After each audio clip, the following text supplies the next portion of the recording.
Najlepša hvala in lepo pozdravljeni. Monografija o igri in delu se, kot je že rekla Agata, z vidika etnologije in kulturne antropologije posveča vlogi igre in dela v zgodnjem otroštvu. Razdeljena je pa na 3 dele. V prvem predstavi samo antropologijo otroštva kot poddisciplino in pa antropološke raziskave otrok in otroštva.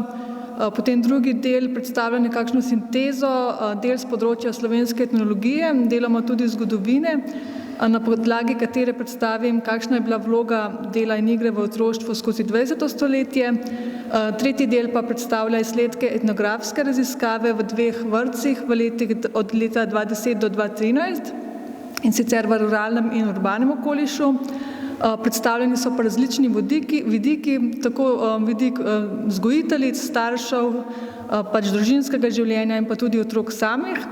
Namreč s pomočjo participativne fotografije, snemanja z videokamero in opazovanja soudeležbe v vrtcih gre tudi za eno redkih raziskav na področju slovenske etnologije in kulturne antropologije, ki otroke vključuje kot soudeležence v raziskavi. Ob teh družbenih percepcijah dela knjiga predstavi predvsem, zakaj in kako se tako majhni otroci, gre za predšolske otroke, vključujejo v dejavnosti, ki jih v nekem odraslem svetu dojemamo kot delo. Seveda se tu postavlja vprašanje, za kakšno delo gre. Delo je danes namreč tako prežeto z ekonomskimi motivi, da ga težko mislimo onkraj njih. Z vidika feministične teorije se delo, ki se odvija v zasebni sferi, družine, na primer gospodinjska opravila, skrbstveno delo in tako dalje, prav zato, ker ni plačano, ostaja v bistvu v polju nedela. V središču zanimanja te raziskave pa bilo prav vključevanje otrok v delo, ki se v bistvu odvija vsakodnevno v nekem vsakdanu, bodisi v družinskem okolju, pa tudi v vrtcu. Najpogosteje gre seveda tu za gospodinjska opravila v ruralnem okolišu, pa tudi kmečka opravila in razne druge oblike dela. Za slovenski kulturni prostor je značilno, da ste v bistvu nekako, sploh za to zgodnje otroštvo, se nekako predpostavlja, da se delo in igra prepletata. Poleg tega vključevanje otrok v delovna opravila pogosto se mu pripisuje tudi neke vzgojno noto in ga lahko umestimo v polje socializacije.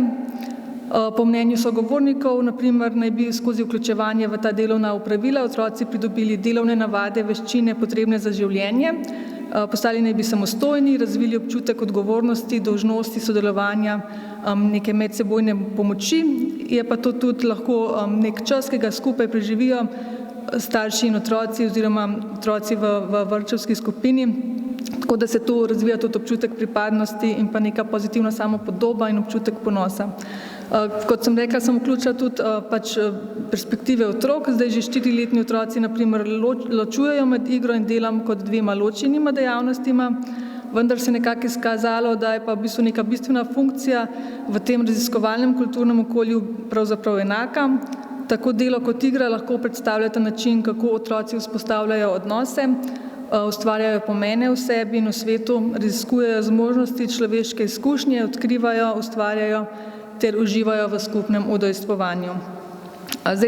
Tovrstne oblike dela, ki so nekako neločljivo povezane z vsakdanjim življenjem, se tako izrišejo v bistvu kot neka večplastna dejavnost, potencialno predstavljajo lahko tudi močno sredstvo discipliniranja seveda in pa lahko je to pomemben element socializacije.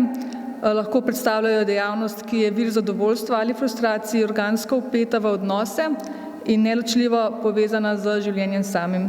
Tako da v bistvu lahko delo umestimo v tem pogledu v polje, skozi katero se poraja sodelovanje, pa tudi konflikti in pogajanja v vsakdanjem življenju.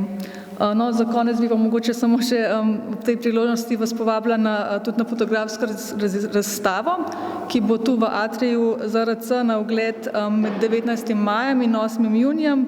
Naslov razstave pa je Kaj delo je in kaj ne, premislek o nedelu v vsakdanjem življenju z vidika otrok in mladostnikov. Tokrat bodo pa predstavljeni vidiki malo starejših otrok.